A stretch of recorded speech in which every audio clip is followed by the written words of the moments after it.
He knows, doesn't he? The question hung sharp as shattered glass. Not about the measly $15 tab, but the 7 words scribbled beneath it. The stars are holes in the blanket. Thorne, the kind of man who crushed companies for breakfast, choked on that sentence. It wasn't some random quote. See, he thought he'd buried Cedar Creek, the fire, her. Now this waitress, barely more than a kid, was staring him down expectantly. He'd have his lawyers bury her under NDAs, easy. But what they didn't know? Her quiet kindness wasn't just a front, it was a lifeline. The ruthless billionaire had no idea how her quiet kindness would change everything. The waitress, a young woman with tired eyes and a resilience that seemed out of place amidst the smell of stale coffee, had simply done her job. But as she walked away, she left behind a message.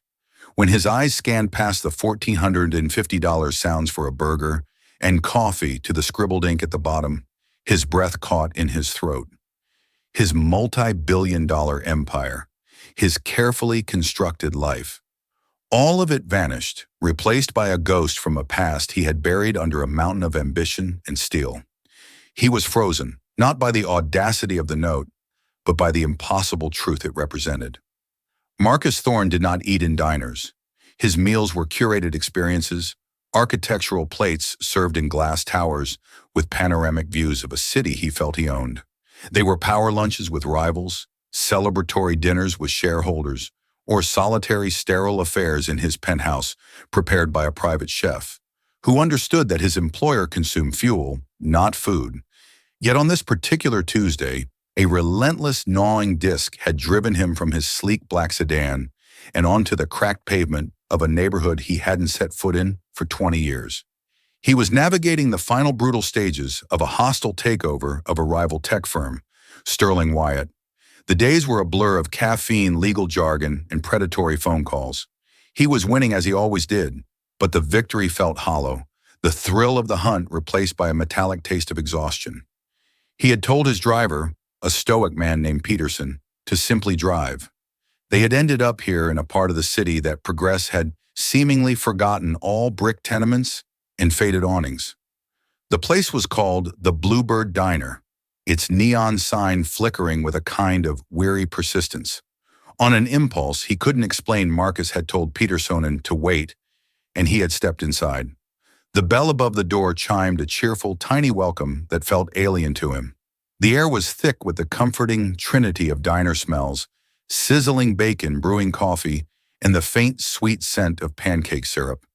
It was aggressively, unapologetically normal. Booths upholstered in cracked red vinyl lined the walls, and a long-form mica counter was manned by a burly cook who moved with an economy of motion born from decades of flipping burgers. Marcus, in his bespoke Italian suit that cost more than the diner's monthly rent, was a hawk in a sparrow's nest. He slid into a booth in the far corner, hoping the shadows would grant him anonymity. A waitress approached. She was young, perhaps in her mid-20s, with warm brown eyes that held a deep-settled weariness. Her uniform was crisp but faded, her brown hair pulled back in a simple, functional ponytail. There was a smudge of flour on her cheek. She didn't seem to recognize him, or if she did, she didn't care. To her, he was just another customer. "Coffee?" she asked, her voice soft but clear, holding a notepad and pen at the ready. "Black," Marcus replied, his own voice sounding gruff and out of place. "Be right back." "You know what you want?" He glanced at the plastic-coated menu, the options a far cry from the seared scallops and truffle oil reductions he was used to. "Just a cheeseburger, fries." "You got it," she said with a small professional smile before turning away. Marcus watched her go, a strange feeling prickling at the back of his neck. It was foolish, of course. He was just tired. The stress of the Sterling Wyatt deal was getting to him. He pulled out his phone, the screen lighting up with a barrage of notifications. His lawyer, Richard Gable, had called 3 times, a dozen urgent emails from his CFO. He ignored them all, silencing the device and slipping it back into his pocket. For the first time in what felt like a decade, he wanted silence. The waitress returned with a heavy ceramic mug of coffee. It was dark, bitter, and scalding hot. It was perfect. As she set it down, Her fingers brushed his for a fleeting second. Her skin was cool. Marcus flinched in involuntary reaction. He was not a man who was touched. His interactions were buffered by mahogany desks and shareholder agreements. The simple accidental human contact felt like a jolt of electricity. She didn't seem to notice. "Burger will be right up," she said, and moved on to the next table, taking the order of a family with two boisterous children. Marcus sipped his coffee and observed her. She moved with a quiet efficiency, refilling coffees, clearing plates, sharing a brief laugh with the cook. There was a grace to her movements, a tired dignity that he found captivating. It was a foreign concept to him. In his world, dignity was a performance, a weapon. Here it seemed to be a simple state of being. He noticed the way she subtly favored her left foot, the almost imperceptible wince as she lifted a heavy tray of dishes. This was a life of physical toil, of aching feet and endless shifts. A life he had escaped and then erased from his memory. His food arrived. It was a simple, honest meal on a thick plate, a perfectly greasy burger, a pile of golden fries, a pickle spear. It tasted real. It was uncomplicated, devoid of irony or pretense.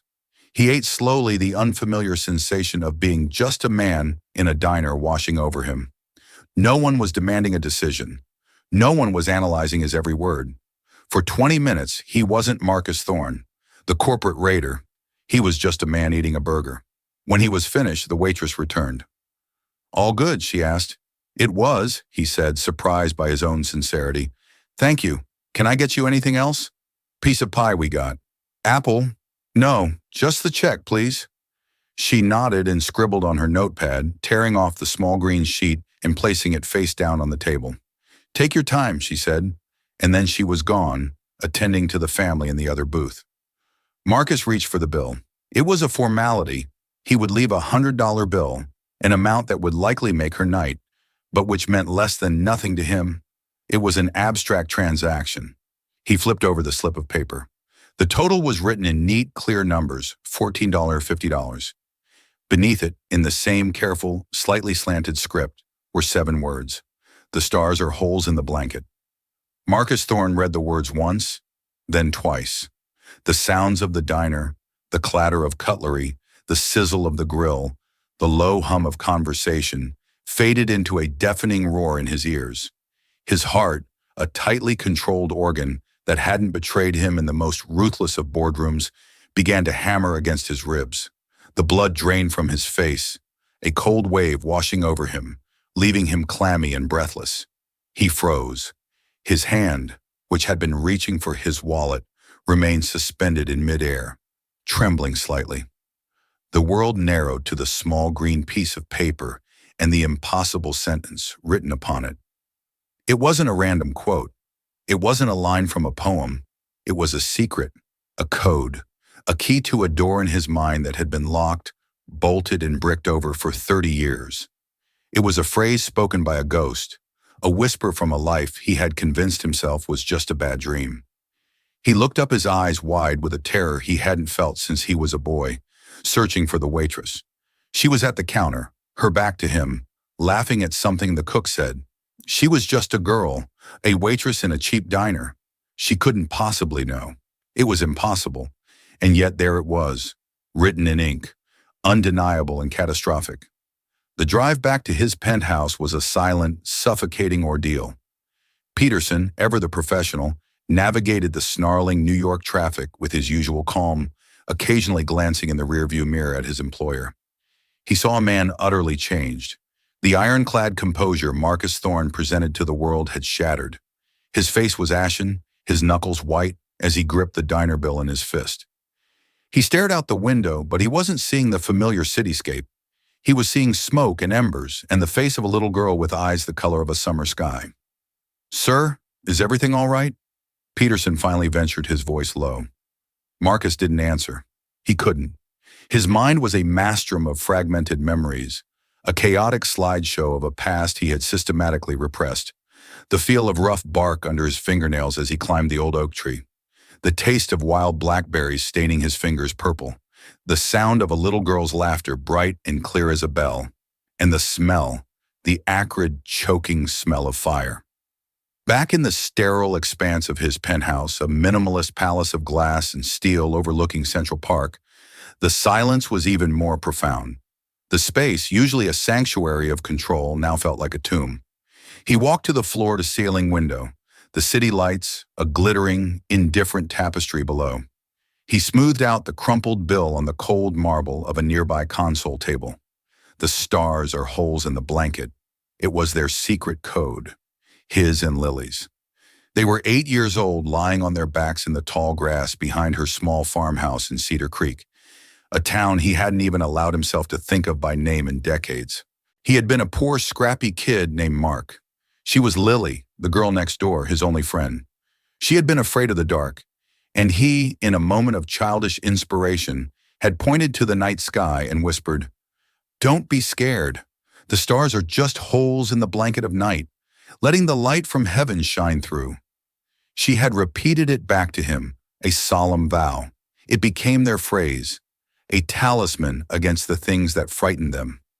A talisman that had failed so spectacularly, the fire. It came back to him in scorching, disjointed flashes, the orange glow against his bedroom window, the frantic shouts of adults running barefoot across the cold, damp earth. Her house engulfed in flames, a monstrous roaring beast. He remembered breaking away from his mother's grasp, running toward the inferno, screaming Lily's name.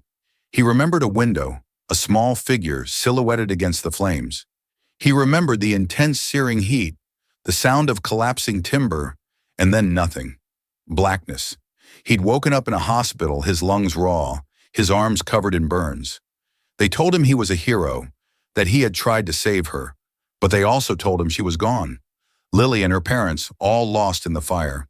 Guilt, a monster he had starved for 30 years, began to awaken in the pit of his stomach, voracious and consuming. He had built his entire life on the ashes of that night. Soon after, his mother, unable to live with the memories, had moved them away. Mark became Marcus.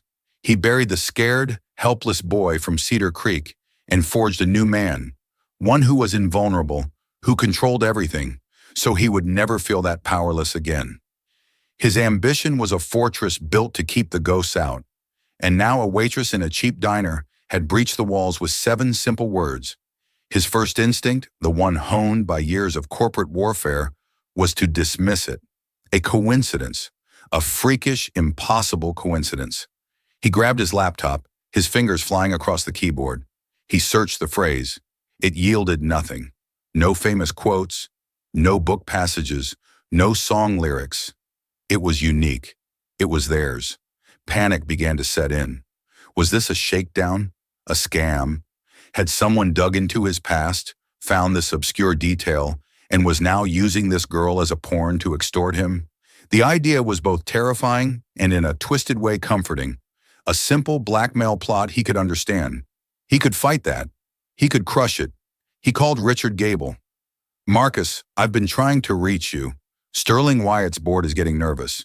We need to apply more pressure. Forget Sterling Wyatt." Marcus cut him off, his voice a low growl. "I have a different kind of problem. I need you to find someone, a waitress. Her name is Amelia Vance." He knew her name from the signature at the bottom of the bill. "She works at the Bluebird Diner on Lexington and 98th. There was a stunned silence on the other end of the line. "A waitress?" Richard asked, bewildered. "Marcus, what is this about? We're in the middle of a $50 billion deal." "This is more important," Marcus snapped. "I want everything hauled on her.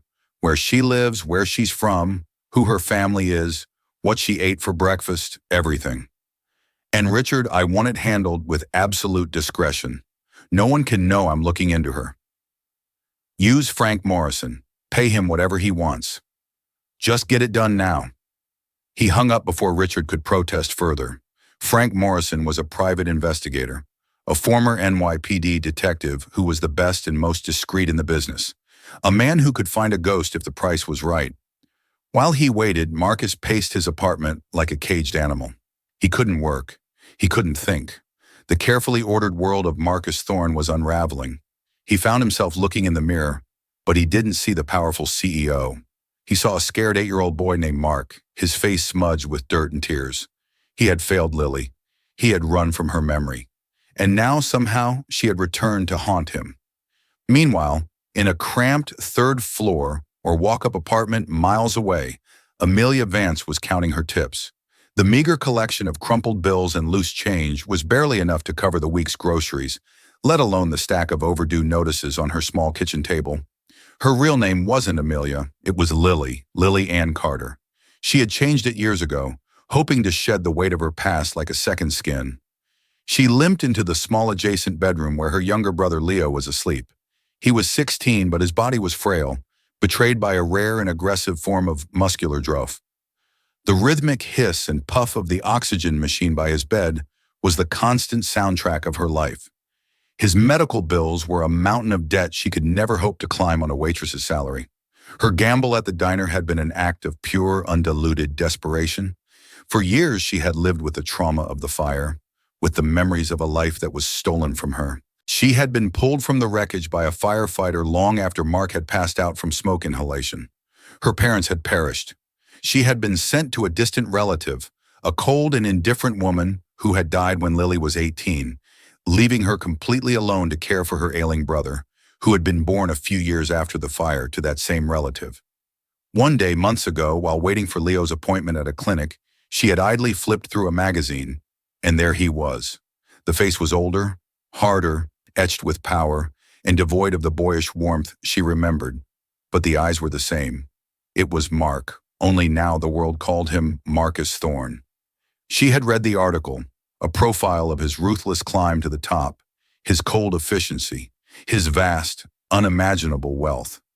For weeks, she had wrestled with what to do. He was a stranger, a billionaire titan. The boy she knew was gone. But as Leo's condition worsened and the final notices piled up, desperation had won. She found out where his office was and had spent her days off watching, learning his routines. She saw his car often pass through her neighborhood. She got the job at the Bluebird Diner, a long shot, a 1 in a million chance that he might one day stop. And then today he had writing the note was the hardest thing she had ever done. It felt like a violation, using their sacred secret phrase as a plea for help. But as she watched him freeze his face, a mask of shock and disbelief, a tiny, terrified part of her felt a sliver of hope. He remembered. The boy who had tried to save her was still in there somewhere. He had to be. She checked on Leo one last time, adjusting his blanket, her heart aching with a mixture of fear and a fragile, burgeoning hope. She had thrown her message in a bottle into the vast, indifferent ocean of his life. Now all she could do was wait and see if it would ever reach the shore. Frank Morrison was a man who moved through the city's digital and physical veins like a phantom. He was a relic from a bygone era, a man who preferred worn shoe leather to search engine algorithms. But he had adapted. Within 24 hours of Richard Gable's call, he had a preliminary file on Amelia Vance delivered to Marcus Thorne's office. Marcus dismissed his secretary for the day, locked the door to his sprawling corner office, and opened the thin manila folder. The report was concise, devoid of emotion, a collection of cold, hard facts that did little to quell the storm inside him. Name Amelia Vance. Legally changed 8 years ago. Birth name Lily Ann Carter. Due August 12, 1990. Place of birth, Cedar Creek, Pennsylvania. The name of the town hit Marcus like a physical blow. He sank into his leather chair, the air leaving his lungs in a ragged gasp. It wasn't a coincidence. It wasn't a scam. It was real. She was real. He continued reading, his hands trembling. The report detailed a life of quiet hardship. After the fire that claimed the lives of her parents, Jonathan and Mary Carter, she was placed in the custody of a great aunt in a neighboring state. There were no other surviving relatives. The aunt had passed away, leaving her as the sole guardian of a younger half-brother, Leo Vance, who was 16 and suffered from a severe chronic illness. The file contained copies of mounting medical bills, eviction notices, and a string of low-paying service jobs. The picture it painted was one of unrelenting struggle, a life lived on the knife's edge of poverty and despair. Frank had also included a grainy, pixelated photo, a yearbook picture from her high school. The face was younger, less worn, but the eyes were the same. He remembered those eyes. He remembered them looking up at him from a tire swing full of mischief. He remembered them wide with fear in the flickering firelight. Cedar Creek. The name echoed in his mind, unlocking doors he had sealed shut. He closed his eyes and the sleek, modern lines of his office dissolved, replaced by the rustic, familiar sights of his childhood. He saw the winding dirt road that led to his small, dilapidated house. He saw the towering oak tree on the property line between his home and Lee's, its branches their shared kingdom. He remembered the long, lazy summers spent exploring the woods, the secret forts they built, the childish promises they swore. A memory surfaced sharp and vivid. They were 10 years old, huddled in their oak tree fortress during a thunderstorm. Lily was crying, terrified of the booming thunder. He had held her hand, his own heart pounding. "It's just God bowling," he told her, repeating something his own father used to say. She had looked at him, her tear-streaked face illuminated by a flash of lightning, and managed a small, watery smile. He had felt like her protector, her knight, and then the fire. The memories were darker now, more fragmented. Shouts, the smell of burning pine, his father holding him back. But the most vivid image was of Lily's face at her bedroom window on the second floor. The glass was cracked from the heat. The room behind her, a swirling vortex of orange and black. He had screamed her name, and for a moment their eyes had met. He saw terror in them, but also something else, a plea. He had tried to reach her, scrambling onto the low porch roof, his hands burning on the hot shingles, but a section of the roof had given way, and he had fallen. The last thing he saw before the world went dark was the window exploding inward, consumed by the flames. For 30 years he had carried the weight of that failure. He believed she had died because he wasn't strong enough, fast enough, brave enough. That belief had become the bedrock of his new identity. Marcus Thorne didn't fail. Marcus Thorne was never helpless. He controlled outcomes. He dominated. He won. Because the alternative, being that terrified little boy watching his best friend die, was unbearable. But the report in his hands told a different story. She hadn't died. She had survived. And while he had been building an empire, she had been fighting just to keep her head above water. The guilt that had been a dull ache was now a raging, tearing agony. His entire life, his relentless pursuit of power and wealth, suddenly felt like a grotesque monument to a lie. He had run from the ghost of a dead girl, but the reality of the woman she had become was infinitely more damning. He looked at the final page of the report. It was Amelia Vance's current address, a tenement building in the Bronx, a world away from his Park Avenue penthouse. He knew he had to see her. He had to hear it from her own lips. But what would he say? "Sorry, I thought you were dead for 3 decades while I became one of the richest men in the world." The absurdity, the sheer moral bankruptcy of his position was staggering. The phone buzzed. It was Richard. "Marcus, I just got off the phone with Frank. He gave me the rundown. This is complicated. Be careful. A woman like that from that kind of background. This screams of a setup. She's desperate. People do crazy things when they're desperate." "She's not desperate, Richard," Marcus said, his voice quiet, hollowed out. "She's surviving. There's a difference. What are you going to do?" Marcus looked out his window at the city stretching out below him. It looked different now, not like a kingdom, but like a wilderness, a place where a person could get lost, a place where a little girl could survive a fire only to be consumed by a different kind of flame, the slow, merciless burn of poverty and neglect. "I don't know," he admitted, and it was the most honest thing he had said in years. I think I need to go back." "Back to the diner, Marcus," I advise against. "No," he interrupted. "Back to Cedar Creek." He had to see the ruins for himself. He had to stand on the ground where his life had fractured into a before and an after. He had to confront the ghosts on their own terms before he could face the woman they had left behind. He was a man who planned every move, who calculated every risk. But this was not a business deal. This was a reckoning. And for the first time in his adult life, Marcus Thorne had no idea what his next move should be. He just knew he had to make it. Amelia Vance's life was a meticulous routine dictated by the needs of another. It began before dawn with the gentle calibration of Leo's ventilator and the complex regimen of medications that kept his fragile body functioning. It was a ballet of syringes, pill crushers, and feeding tubes, a choreography she performed with a loving precision that belied her bone-deep exhaustion. Leo was her world. After their great aunt had passed, leaving them with nothing but a mountain of debt and a few faded photographs, Amelia had become his sole protector. He was intelligent and funny, with a mind that soared even as his body failed him.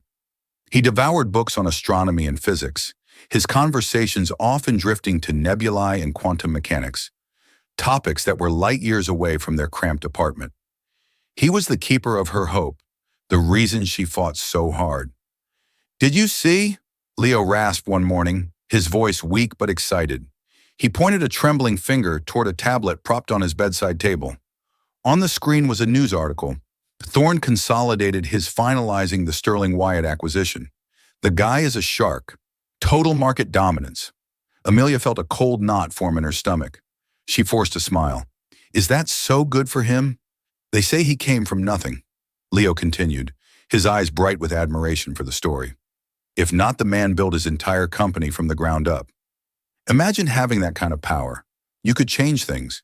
You could actually fix things." The irony was a bitter pill. Here was her brother championing the very man she had begged for help, a man who held the power to fix things, to fix Leo in the palm of his hand. She hadn't told Leo about her desperate act at the diner. How could she? To him, Marcus Thorne was a near mythical figure from a business journal. To her, he was Mark, the boy with dirt-smudged knees and a fierce protective loyalty. Two people who seemingly could not exist in the same body. Her days were a frantic juggling act. After settling Leo with a home care nurse, a crippling but necessary expense, she would take the subway to her shift at the diner. For 8 hours, she would be on her feet, smiling at customers, refilling coffees, carrying heavy trays until her back screamed in protest. Every smile was a performance. Every "have a nice day," a line from a script. Underneath, she was a bundle of raw nerves, constantly checking her phone, her heart leaping at every notification, only to sink again when it was just a low-balance alert from her bank. Days had passed since Marcus Thorne had sat in her booth. Silence. Crushing absolute silence. The hope that had flickered within her was beginning to die, replaced by a familiar, heavy resignation. It had been a stupid, childish gamble. He was no longer Mark. He was a billionaire, insulated from the world by layers of wealth and power. Why would he care about a note from a waitress? He had probably thrown it away, dismissing her as a crank or a con artist. The shame of it burned her cheeks.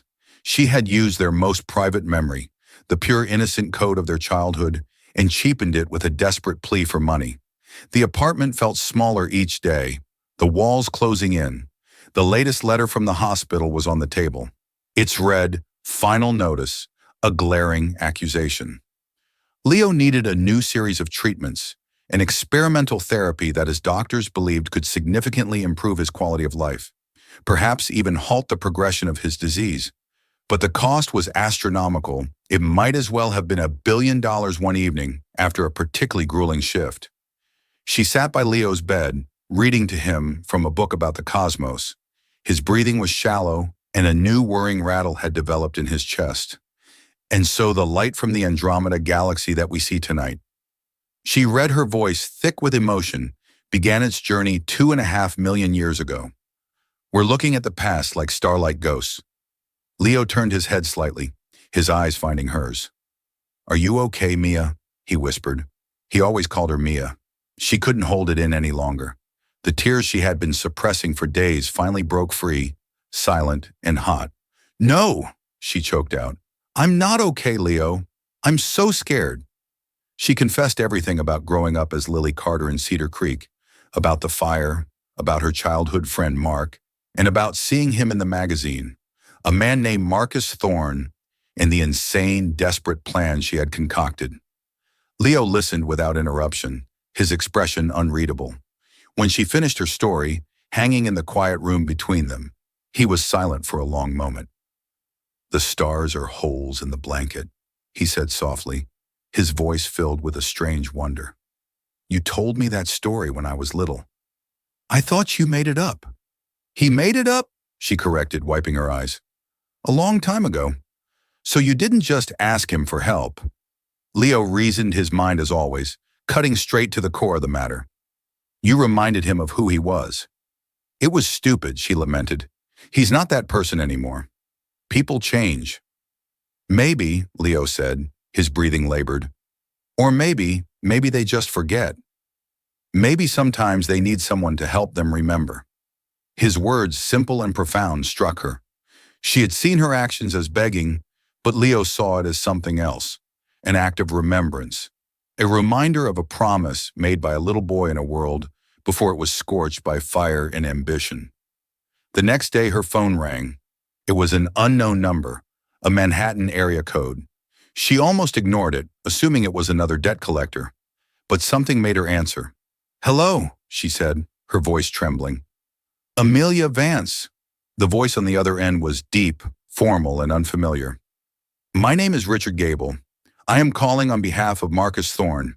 He would like to arrange a meeting with you." Amelia's heart stopped. She had to lean against the wall for support, her knees suddenly weak. "A meeting," she stammered.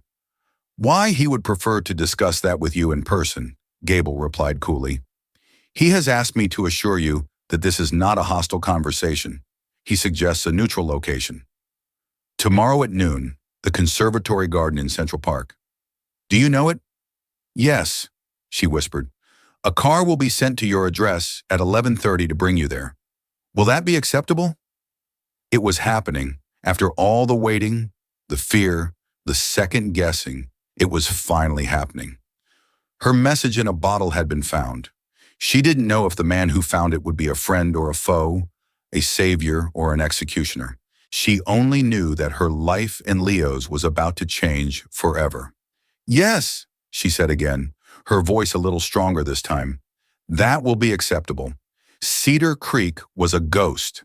Marcus had driven there himself, dismissing Peterson and taking one of the less conspicuous cars from his garage. The 6-hour drive was a pilgrimage through a landscape of memory. The town he had left behind 30 years ago existed only in his mind. The real Cedar Creek was smaller, sadder. The main street was dotted with shuttered storefronts. The old cinema was a hollowed-out shell. It was a town that time was slowly erasing.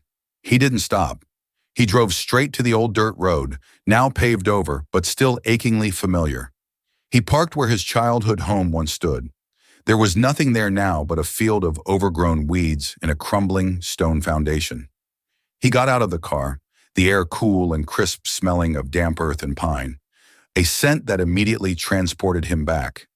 He walked across the field to the property line, and there it was, the old oak tree.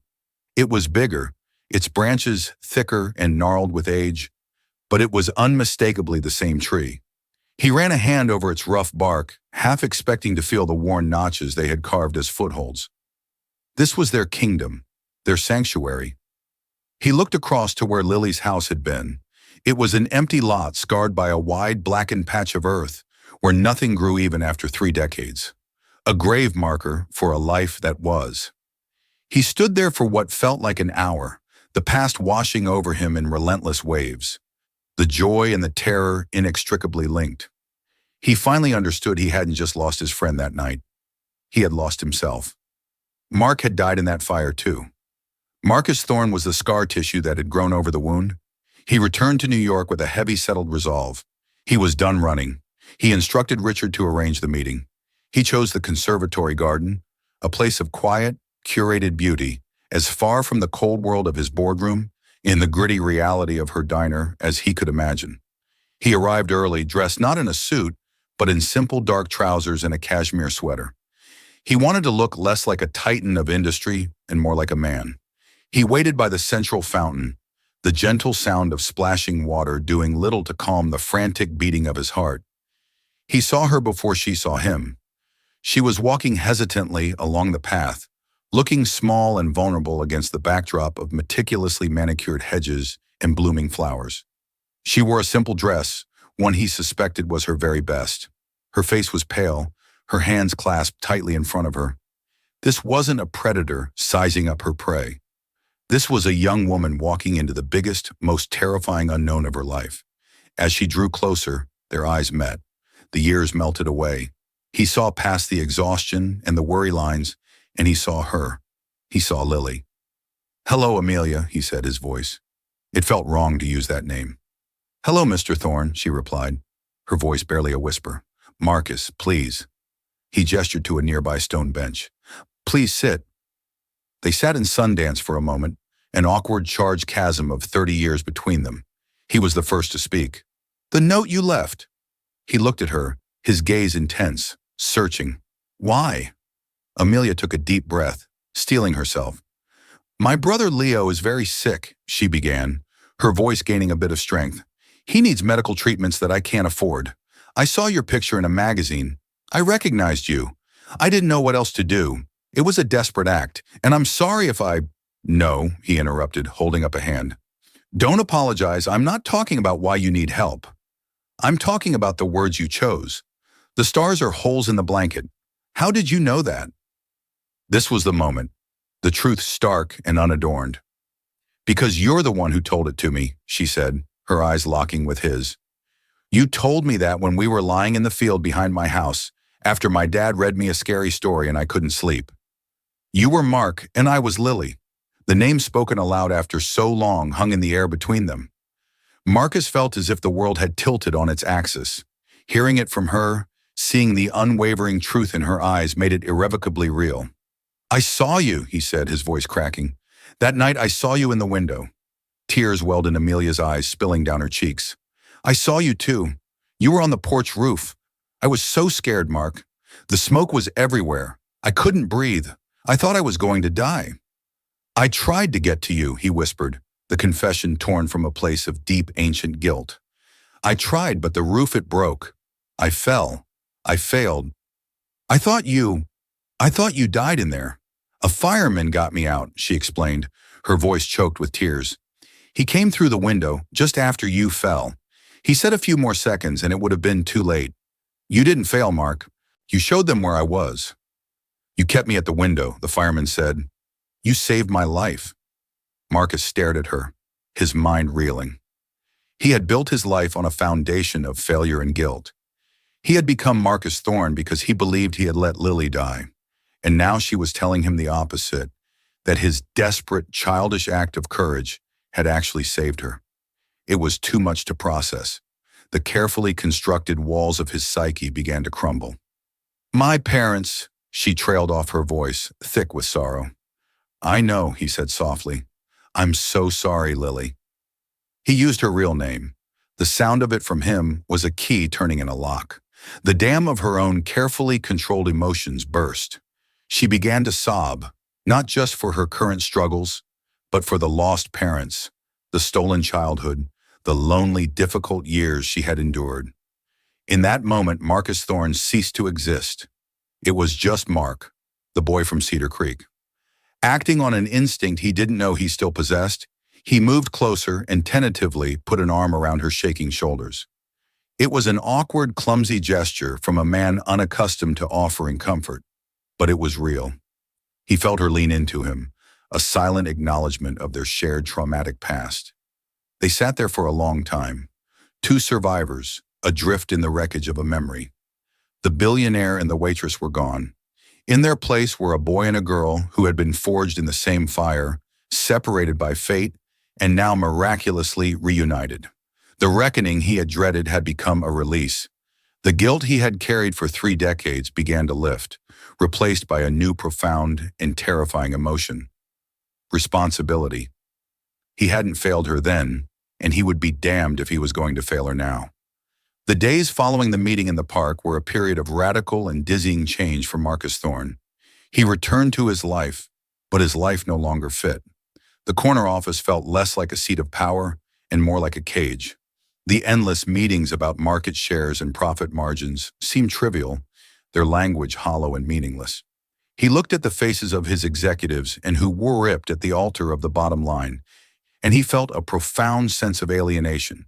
He canceled his appointments for the week, a move that sent shockwaves through his company and set Wall Street buzzing with rumors.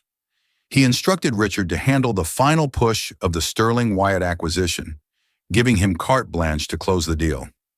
"Just get it done," he'd said, his voice distant. The terms no longer matter to me. Richard was baffled. Marcus, what's going on? You've been obsessed with this deal for a year. We're on the 1-yard line, and you're walking off the field. I have something more important to deal with. Marcus had replied, offering no further explanation. He spent his time in a state of suspended animation. He didn't work. He barely ate. He walked the city for hours, a ghost in his own life, trying to reconcile the man he had become with the boy he had been. The revelation that he had saved Lily, not failed her, hadn't brought him the peace he might have expected. Instead, it had opened a Pandora's box of complex emotions. If he had saved her, then his entire life, his entire motivation for becoming Marcus Thorne, was built on a false premise. Who was he, if not the man forged by guilt? His immense wealth, once the primary measure of his success and security, now felt like a grotesque indictment. He thought of Lily, of Amelia, scrubbing floors, working double shifts, fighting for her brother's life, while he was closing billion-dollar deals and deliberating over which new piece of modern art to hang in his sterile penthouse. The injustice of it was a physical weight on his chest. He tasked Frank Morrison with a new mission, not just to find information, but to find a solution. I want you to find the best doctors in the world for Leo Vance's condition. He had commanded, his voice filled with a new urgent authority. Spare no expense. I don't care if they're in Zurich or Tokyo. Find them and find out everything you can about the foundation that was supposed to support the families of the Cedar Creek fire. I remember there was a fun setup. The answers came back within days, and they were infuriating. The world's leading specialist in Leo's rare form of muscular dystrophy was Dr. Anjali Sharma, who ran a cutting-edge research clinic in Boston. Getting a new patient in, especially for her experimental gene therapy program, was next to impossible, with a waiting list years long. The news about the charity fund was even worse. The Cedar Creek Relief Fund had been established by the town council with a flood of donations in the wake of the tragedy. It was meant to help the survivors rebuild. But Frank's investigation revealed a sordid tale of mismanagement and corruption. The fund had been quietly drained over the years by a series of crooked local officials with very little ever reaching the people who needed it. It was a second, slower, more insidious violation of the victims. Lily, an orphan with no one to advocate for her, had received nothing. The rage Marcus felt was cold and pure. It was the kind of focused fury he usually reserved for a corporate rival. He saw the pattern of his life with blinding clarity. He had spent decades using his power and intellect to acquire things, companies, assets, wealth. Now, for the first time, he would use it to rectify an injustice. He got on the phone. His first call was to Dr. Sharma in Boston. He didn't ask or plead. He made a proposition. Dr. Sharma, he began, my name is Marcus Thorne. I understand you are doing groundbreaking work, and I also understand your clinic is criminally underfunded. I am prepared to make a donation to your research facility, a donation that will fund your work for the next 20 years. In return, I have a patient who I need you to see immediately. His name is Leo Vance. The second call was to the Attorney General of Pennsylvania. He laid out the findings of Frank's investigation into the Cedar Creek Fund, along with the meticulously gathered evidence. He promised to put the full weight of his own legal team, led by a stunned but obedient Richard Gable, behind the state's prosecution. There would be a reckoning for the men who had stolen from ghosts. His final call was to Amelia. I have some news, he said, skipping any pleasantries. About your brother. He explained about Dr. Sharma, the clinic in Boston, the experimental therapy. He told her a medical transport was being arranged, that the best care money could buy was now at Leo's disposal. He explained it all in a flat, businesslike tone, as if he were outlining a merger. There was a long silence on the other end of the line. When Amelia finally spoke, her voice was choked with an emotion he couldn't quite place. It wasn't just gratitude. It was something more complex. Why are you doing this, Marcus? She asked softly. It was the question he had been asking himself. A simple check would have solved her immediate problems. This was something else entirely. This was a complete reordering of his universe. Because he started, then stopped searching for the right words. Because for 30 years I've been paying a debt to a ghost. I've just found out I've been paying the wrong person. He was deconstructing his own life, brick by painful brick. The acquisition of Sterling Wyatt was finalized. But Marcus felt nothing. The news of his victory was a minor headline in his own mind. The real work, the work of rebuilding a life on a foundation of truth instead of lies, had just begun. He arranged for Amelia and Leo to be transported to Boston, overseeing every detail himself. He also made another arrangement. He bought the empty lot in Cedar Creek, where her house used to stand. He wasn't sure what he was going to do with it yet, but he knew he couldn't let it remain a scar on the land. It needed to be a place where something could grow again. The Boston Clinic became the stage for their new beginning. Marcus had orchestrated everything, bringing the world's best medical science to bear on Leo's condition. Weeks turned into months, and a miracle began to unfold. The experimental therapy was working. Leo's strength slowly returned, a defiant spark reigniting in his eyes. The day Dr. Sharma confirmed the treatment's profound success. Amelia turned to Marcus, her face awash with a joy so pure it stunned him, and hugged him with unrestrained gratitude. In that embrace, Marcus felt the last vestiges of his cold, empty empire crumble away. His transformation was swift and decisive. He stepped down as CEO of Thor Consolidated, handing the reins to a successor. His life's work would no longer be acquiring companies, but mending lives. He poured billions into creating the Carter Vance Foundation, a new entity dedicated to funding research for rare diseases and supporting families crushed by medical debt. He asked Amelia to be his partner in running it not as a subordinate, but as its heart and moral compass. Their bond was not one of romance, but something deeper, a familial tie forged in a long-ago fire. Months later, the three of them stood before a beautiful new library in Cedar Creek, built on the once scorched earth where Amelia's home had stood. A plaque honored her parents, turning a place of tragedy into one of hope. That evening, Leo, now able to pilot his own powered wheelchair, looked up at the star-filled sky. Marcus looked at Amelia, a quiet understanding passing between them. He had finally learned that a life's true measure wasn't the walls you built to protect yourself, but the light you let shine through the holes in the blanket. What you've just heard is more than a story about a billionaire and a waitress. It's a powerful reminder that our past never truly leaves us. It shows how a single compassionate act, a simple message scribbled on a bill, can unravel a lifetime of carefully constructed lies and lead to profound redemption. Marcus and Amelia's journey teaches us that true wealth isn't measured in stock prices or bank accounts, but in the connections we forge and the healing we can offer one another. It's a testament to the idea that it's never too late to confront our ghosts, to right old wrongs, and to become the person we were always meant to be.